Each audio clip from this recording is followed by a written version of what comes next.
President Biden traveled to Michigan Thursday for a campaign stop where he met with members of the United Auto Workers Union, which has endorsed him. Michigan is a crucial swing state that could prove decisive in the general election in November. Michigan's also home to the largest percentage of Arab Americans in the United States. In 2020, Biden won Michigan with just 154,000 votes more than Donald Trump, making the Arab American vote a decisive one in the election. Yet Biden's facing widespread protests over his administration's support for Israel's assault on Gaza and his refusal to call for a ceasefire. While the White House did not say ahead of time which town Biden would be visiting on Thursday, only that it was in the Detroit area, hundreds of pro-Palestinian protesters were waiting for Biden in Warren outside the UAW offices. Last week, Biden's campaign manager, Julie Chavez Rodriguez, traveled to Dearborn to rally support for the president's reelection.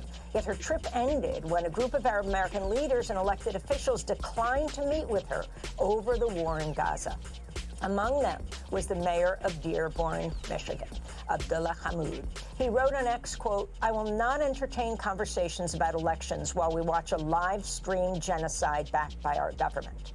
Mayor Abdullah Hammoud is joining us now from Dearborn, which is home to one of the largest Muslim and Arab American populations in the United States. And in Washington, D.C., we're joined by James Zogby, president of the Arab American Institute. His new piece for The Nation, Biden's erasure of Arabs is part of a painful history I know too well.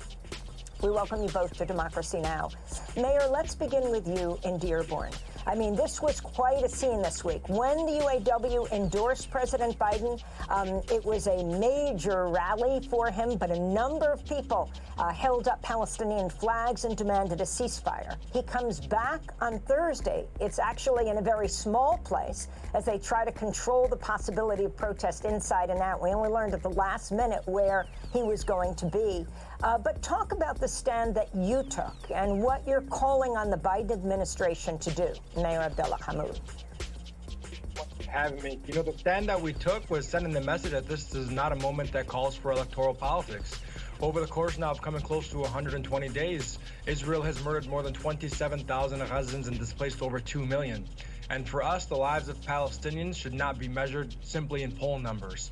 We want to have meaningful dialogue with senior decision makers and policymakers who have the ability and the openness to change course on what's folding overseas. And as you've seen at rallies across this country, the position that we've taken, one in which we support a ceasefire, is not one just supported by Arab Americans and Muslim Americans. This is supported by over 60% of Americans across the country, over 80% of Democrats, and even over 50% of Republicans. You're the first Muslim mayor of Dearborn, also the first Arab American mayor of Dearborn. You refused to meet with President Biden's campaign manager, Julie Chavez Rodriguez. Can you talk about what you told the administration and her response and the Biden administration response? I didn't communicate it directly back to the campaign. I passed it back to the individual who was trying to organize the meeting. It was a fellow Arab American, and we had all declined simultaneously. So I can't speak to what that conversation was. But the message that I know that was sent, and generally speaking, was that we believe that community engagement can be powerful when the conversation we're having is about saving lives. But again, it has to be with policymakers and not with campaign staff in this moment of time. Did President Biden meet with any Arab Americans yesterday that you know of? Not that I know of. I can't speak to what his itinerary was. But as you saw, hundreds of protesters showed up and rallied outside of where the campaign event was held. Jim Zogby, can you talk about the significance of this? You're president of the Arab American Institute. President Biden had overwhelmingly the Arab American vote in the last presidential election. Talk about how it's dropped precipitously. It's gone from 59% in 2020 to 17% end of last October. I dare say it's even lower now. People have gone from shock and disappointment now to anger. And I think that the mayor, I'm a big fan of Mayor Hammoud, but I think he speaks very well and clearly toward what the attitude of the community is. This isn't a time to come and talk about voting for you. It's a time to talk about what the heck are you doing? And I have to say that in addition to the policy being so awful, so insensitive, so just genocidal in terms of what it's been doing, not only in terms of supporting Israel, but the ways we've been supporting Israel. In addition to that, they've been totally ham-fisted in the way that they've dealt with the community. There's not been a single Arab American leadership meeting with officials. They've brought in meetings. They say this is a Muslim meeting, and they've excluded the Arab American leadership and brought in some random people that they find to fill a room so they can check the box and say we met with people. But it's never been substantive, and it's never produced an outcome. I think they really don't care, and they think, as they've said to me, come November, it's a binary choice, and your folks will vote for us. They won't. I've seen it before. We saw it in 2000. We saw it in 2016. They'll vote for third party, or they won't vote at all. And that spells disaster for this White House. I heard a number of people yesterday in Michigan being interviewed, Arab American voters, when asked, well, do you really think President Trump, with his Muslim ban and promising to do it again, and his much closer relationship with Netanyahu and the far right in Israel, would be better? And time and again, I mean, you had people holding up signs that said abandon Biden, and when saying they wouldn't vote for either, saying they would simply write in ceasefire. And that's what we're hearing, and that's what is happening right now, is a move afoot to vote ceasefire. I think they're voting uncommitted is what the trend is in this primary. I think that the White House is taking for granted that they've got support, and they don't. They don't have ears on the ground. People who are doing the outreach for them don't have ears to hear what the community is saying, or simply don't want to go back and tell their bosses, this is what the community is saying. The result is that they're cut off from reality. They're cut off from reality that's taking place on the ground. I mean, it is a genocide. It is unfolding. They told us they were going to do it. They've done it. We're watching it play out every single day.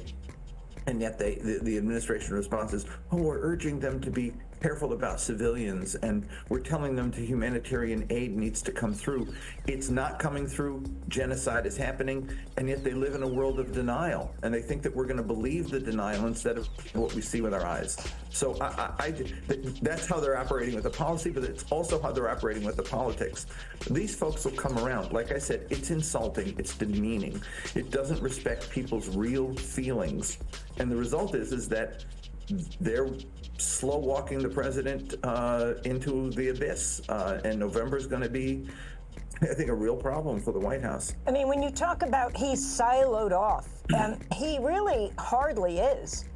Everywhere he goes, whether it was the AME church in Charleston, people interrupting, demanding ceasefire, or yesterday, or the UAW announcement just a few days ago, where auto workers were holding up signs because UAW was one of the earliest to endorse a ceasefire. President Biden himself is certainly hearing this. And I wanted to go to a reporter questioning White House Press Secretary Karine Jean-Pierre Wednesday. The president has faced a lot of criticism in Michigan from the Arab American community. What does he say? What's his message to them, those who feel disenchanted by the Gaza operation? Look, the president's going to continues to believe that Israel has a right to defend himself. They have a right to defend itself as long as they continue. It is done in accordance of international humanitarian law. So we will continue to have those conversations with them. At the same time, he is heartbroken by the suffering of innocent Palestinians. So that was Karine Jean-Pierre's message to Michigan as President Biden went there, is that Israel has a right to defend itself. Mayor Hamdoun, will you be voting for President Biden? You know, for me, that question falls back to President Biden. What will he do to earn the trust and respect of the constituency that he's trying to represent? You know, I was watching that press conference, and it really is a slap to the face.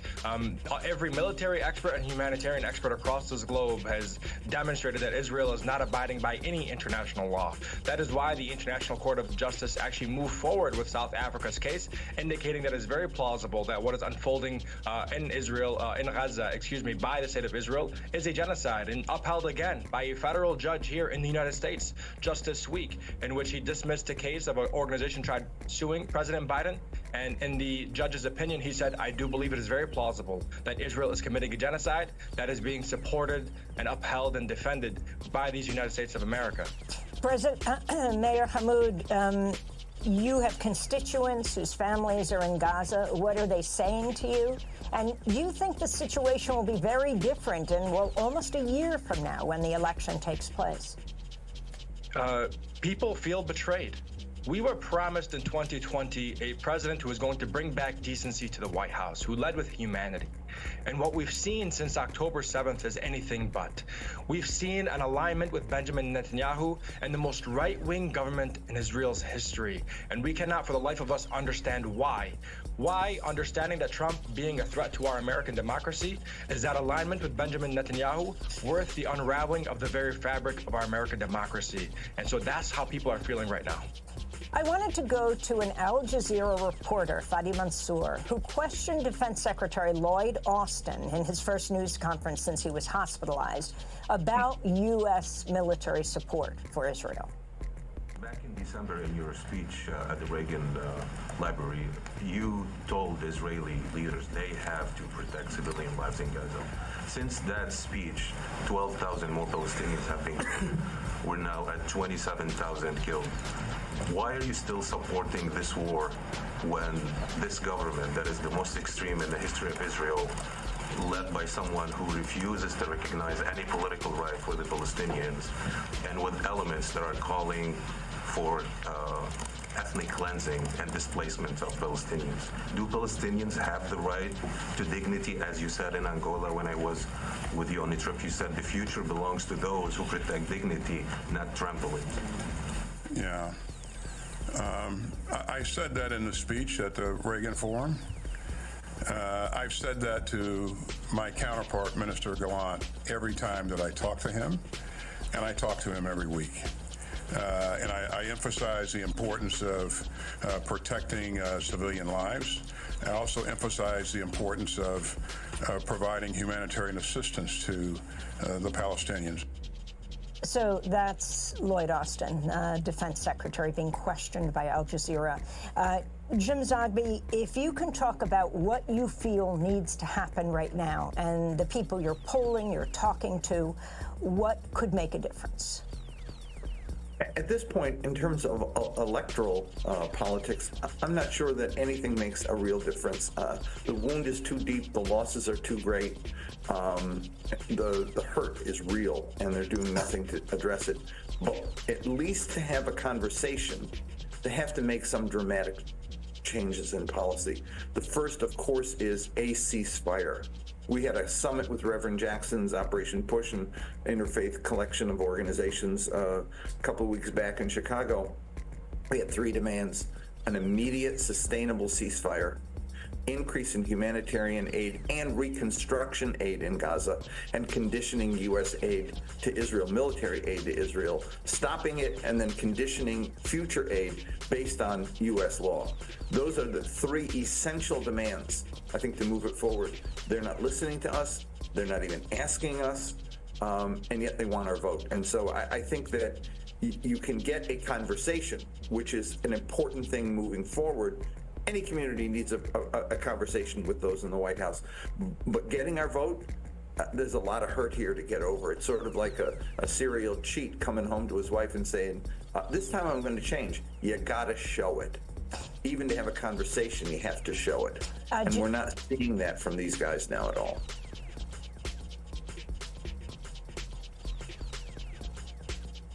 Urban conservative. Urban conservative.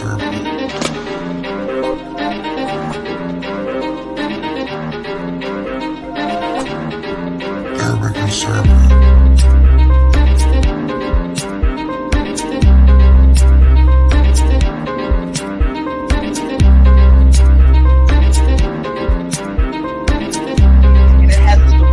And that's all leads back to control. The government controls what we eat. They control what we think. They control what we feel. And then we wake up one day and be like, damn, I got...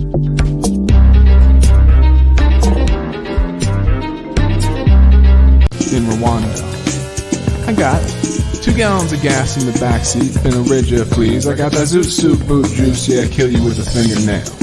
There's air raid sirens in residential villages, wholesale slaughter, sons and daughters just because of their parentage, heritage, need a hermitage, pilgrimage, cleanse your sins, you bathe in the blood of innocence, it's a reticence to confess, there is no remembrance for those blood. Rise against the system, rise and fight, fight for the dreams, the children, the hurt, hunger, lost souls from cancer's addictions, slavery and sins. Fight for the lost friends, fight for the love, the kind that comes from within.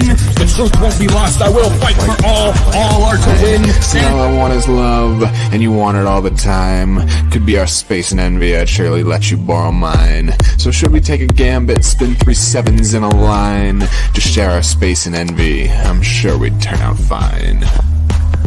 All you want is love, and you want it all the time. Take my space and envy, don't forget that this one's mine.